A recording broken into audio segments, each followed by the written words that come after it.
नालायक हो। अरे हम कहें जब बुद्धिमान थे तो मुसलमानों से लड़ना था, छत्री लड़ना था, क्यों गुलाम हो गए भाई? और आज बोलते हो तुम हिंदू, तुम हिंदू, कौल गौड़ कुर्मी काची नाई तमोली, तुम हिंदू। काहे का हिंदू? मुसलमान से लड़े में कलेजा फाट आता है। लड़ो लड़ो जाके।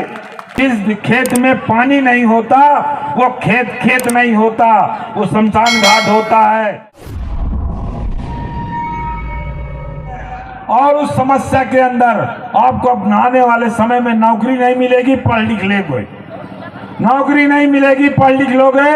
और इस देश के अंदर जहां आप बैठे हो, यहाँ मैं आज घूमा हूं, देखा हूं, यहाँ पानी की भारी समस्या है।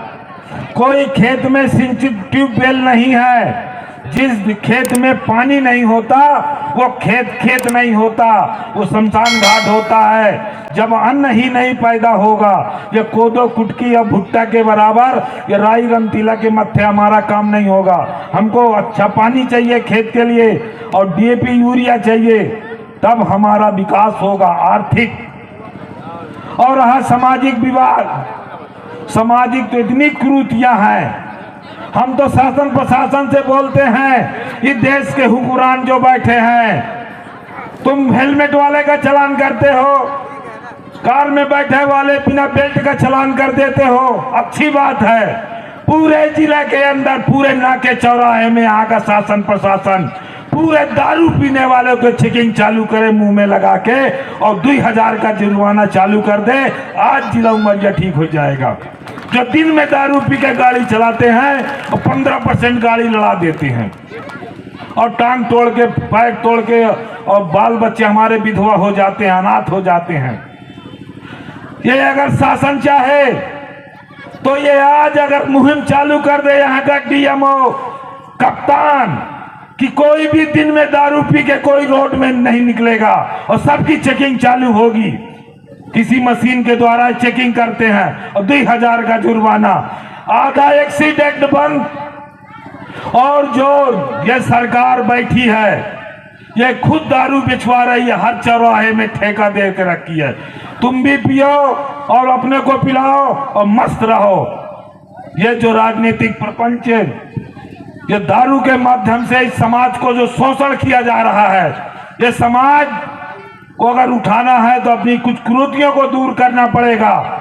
और ये कुरीतियां हैं हमारी अशिक्षा, हमारा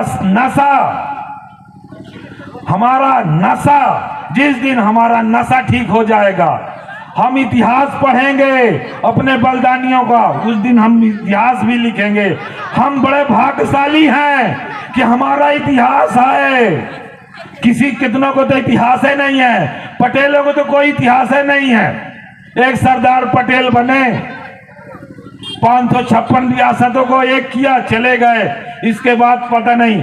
आपका इतिहास तो पूर्वजों से चला आ रहा है। चंद्रगुप्त, समुद्रगुप्त, हर्षवर्धन के समय से इतिहास चला आ रहा है। मुगल शासन काल के पहले से चला आ रहा है। इतिहास देखो, इतिहास याद करेगा। हम कहते हैं कि आप लोग कुछ नहीं जानते हो। आरक्षण में डॉक्टर, जो हमारा अस्पताल में डॉक्टर है ST/SC का, कहते हैं डॉक्टर ST/SC वाला दिमागदार नहीं है, ऑपरेशन गलत कर देता है। अरे इतना बड़ा पढ़ के आया डॉक्टर, हमारा ST/SC का जो जनरल के बोलते हैं डॉक्टर गलत है, कैंची छोड़ दिया, कपड़ा छोड़ दिया, टांका छोड़ दिया, दवाई गलत किया। अरे हम मानते हैं, जब देश के इस अंदर 1000 साल पहले मोहम्मद गौरी और मोहम्मद गजनवी आए थे, तब इस देश के अंदर आरक्षण नहीं लागू था। इस देश का सबसे बड़ा बुद्धिमान देश का ब्राह्मण होता था, दूसरे नंबर पर देश का छत्री बलवान होता था, बनिया बहुत बड़ा व्यापार करने वाला होता था। क्यों 1000 साल तक इस देश गुलाम रहा? तब तो हम लड़ने वाले भी नहीं थे, हम देश पर कोई हुकूमत भी हमारी नहीं थी। और आज हमको बोलते हो तुम नालायक हो। अरे हम कहें जब बुद्धिमान थे तो मुसलमानों से लड़ना था, छत्री लड़ना था, क्यों गुलाम हो गए भाई? और आज बोलते हो तुम हिंदू, तुम हिंदू, कौल गौड़ कुर्मी काची नाई तमोली, तुम हिंदू। काहे का हिंदू? मुसलमान से लड़े में कलेजा फाटा था। लड़ो लड़ो जाके।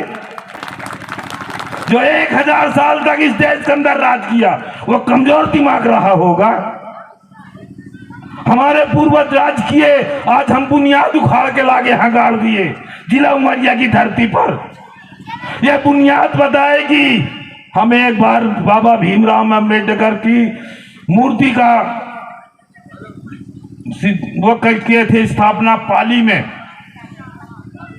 पाली प्रोजेक्ट में बहुत कुछ बुद्धिजीवी मिलके हमको सहयोग किए थे।